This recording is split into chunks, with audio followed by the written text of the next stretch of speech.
Hello everyone, welcome back to my channel. আমি তানিয়া, আমার new একটি ভিডিওতে তোমাদের সকলকে জানাই অনেক ওয়েলকাম। তো চলে এসেছি নতুন একটি ভিডিও নিয়ে। আশা করি ভিডিওটি তোমাদের খুবই ভালো লাগবে, সম্পূর্ণ তোমরা দেখতে থাকো। তো এখন ওই সকাল 9টা মতো বাজে, খাওয়া দাওয়া হয়ে গেছে সকালের। তো এখন থেকেই আমি আমার ভিডিওটা শুরু করছি।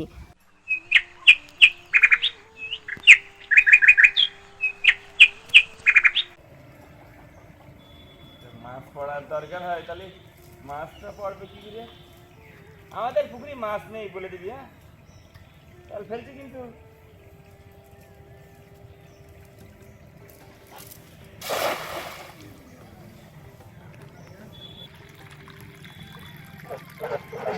মামা আসবে।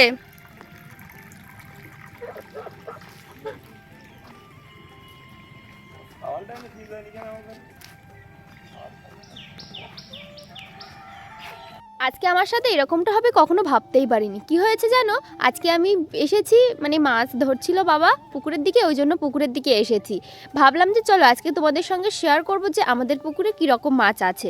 তো আজকে আমি ভিডিও করছি বলে হয়তো একটা মাছও পড়েনি। দেখো, এই একটা ছোট্ট পুঁটি মাছ পড়েছে। পুঁটি মাছটা তো ছেড়ে দিতে হবে, ভেবেছিলাম বড় একটা মাছ পড়বে, সেই মাছটা দিয়ে একটা যে কোনো মাছের রেসিপি করে তোমাদের সঙ্গে শেয়ার করব। কিন্তু আমার কপালটা এতটাই খারাপ যে একটা মাছ পড়লই না। এই ছোট্ট মাছটা দিয়ে আমি কী বা করবো। তো বাবা বললো ছেড়ে দে, এটা আর মাছ নিতে হবে না। এমনি যেহেতু আগের থেকে মাছ নেওয়া হয়ে গেছে, তবুও ভেবেছিলাম যদি একটা বড় মাছ পড়ে যায় তাহলে মাছটা নিয়েই নেব। সে কপাল আমার আর হলো না। চলো এবার বাড়িতে যাই। বাড়ির দিকে আমি এসেই দেখলাম বাবা আগের থেকেই যে জাল ফেলে মাছ ধরে রেখেছে, কয়েকটা মৌরালা মাছ আর কয়েকটা বাটা মাছ। তো সেগুলো মা কেটে ধুয়ে বেছে রেখে দিয়েছে। তারপরেই আমি এসেছিলাম আমাদের এই পেয়ারা গাছটাতে। আমাদের এই পেয়ারা গাছে অনেক পেয়ারা হয়, সারা বছরই পেয়ারা হতে থাকে। তো এই গাছটা এত সুন্দর হেলানো, তো উঠতে একটুও অসুবিধা হয় না, খুব সহজেই গাছে উঠে যাওয়া যায়। আর গাছটাতে এত পেয়ারা হয়েছে, হয়তো পাতাগুলো সবুজ আছে বলে দেখাই যাচ্ছে না।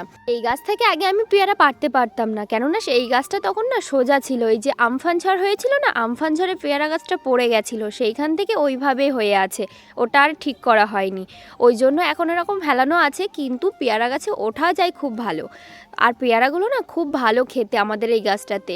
কিন্তু এখন এত বৃষ্টি হচ্ছে, বৃষ্টির মধ্যে পচে যাচ্ছে পেয়ারাগুলো। তাই আজকে ভেবেছিলাম কয়েকটা পেয়ারা পেড়ে এখনই কেটে নেব।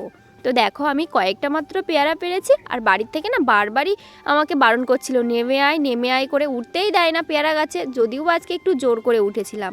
এই দেখো, দুটো পেয়ারা পেরেছিলাম, সেগুলো আমি আবার একটু কেটে লবণ দিয়ে খাচ্ছিলাম। তো বাবা বলল লবণের সঙ্গে একটু ঝালের গুঁড়োও দিয়ে দিতে। তো বোন খাবে বলে অল্প করেই দিয়েছি, কিন্তু দেখলাম ঝালের গুঁড়ো দিয়ে বেশ ভালো খাওয়াও যাচ্ছে। দেখো, আমি আর আমার বোন খাচ্ছিলাম এখানে বসে বসে। দেখো কত এনজয় করে, কত মজা করে খাচ্ছে। আর আজকে অনেক দিন পরে পেয়ারা খাচ্ছি। এই পেয়ারাগুলো অনেক দিন পরেই পাড়া হলো, এমনি পারবো করে আর খাওয়াই হয় না। দেখবে, যখন বাড়িতে কোনো ফল হয় তখন খেতে ইচ্ছা হয় না, কিন্তু যখন সেই ফলটা বাড়িতে না থাকে তখন খুবই খেতে ইচ্ছে হয়। ছোট, এই তাও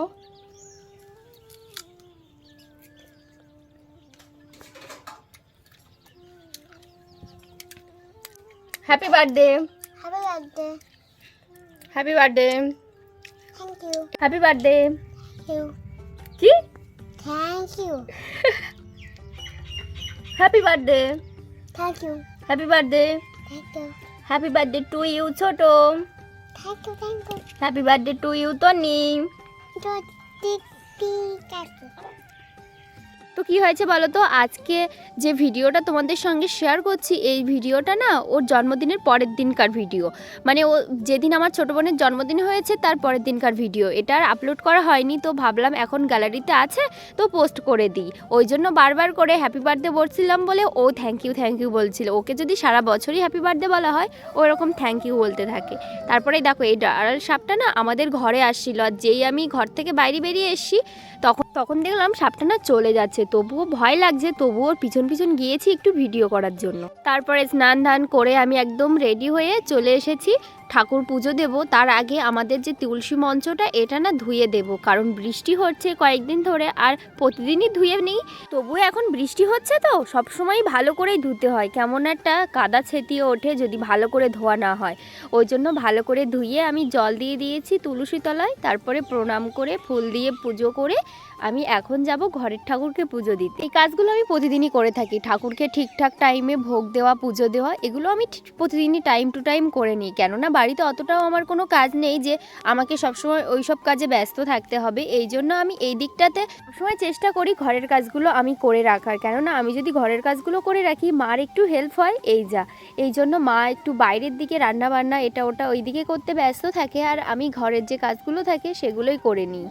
আমার বোনেরা এখনও অনেকটাই ছোট যে ওদেরকে কোনো কাজ দিয়ে মানে ওদের দ্বারাই কোনো কাজ করিয়ে নেব, এরকমটা তো হয় না। যাই হোক, আমার এখন পুজো দেওয়া কমপ্লিট, আমার পুজো দেওয়া হয়ে গেছে, তারপরে চলে এসেছি ভাত বাড়তে। মা স্নান করতে গেছে বলে আমি ভাতটা বেড়ে নিচ্ছি, এমনি দুপুর হয়ে গেছে আর খুব খিদেও পেয়েছে। তো চলো আজকে দেখাই যে আমাদের বাড়িতে কি রান্না হয়েছে। কচুর ফুল আর কাঁকড়া রান্না হয়েছে, আর না কেওড়া এনেছিল মামার বাড়ি থেকে, সেই কেওড়াগুলো সিদ্ধ করা হয়েছে, আর হয়েছে কুমড়ো দিয়ে আলু দিয়ে মাছের তরকারি। আর আজকে না মামা এসেছিল আমাদের বাড়িতে, মামা না পাশেই আমাদের বাড়ির পাশে একটা দরকারে এসেছিল, তো আমাদের বাড়ি এসেছিল বলে আমরা আর যেতে দিইনি, ওই জন্য আমরা সবাই মিলে একসাথে বসে পড়েছি খেতে। আমরা না এরকম সবাই মিলে একসাথে খেতে বসে পড়ি, আমি তো একা একা খেতেই পারি না। তো আমার এই ছোট্ট ভিডিওটা তোমাদের কেমন লাগলো অবশ্যই কমেন্টের মাধ্যমে জানাবে, আর যদি আমার এই ভিডিওটা ভালো লেগে থাকে তাহলে প্লিজ লাইক করো।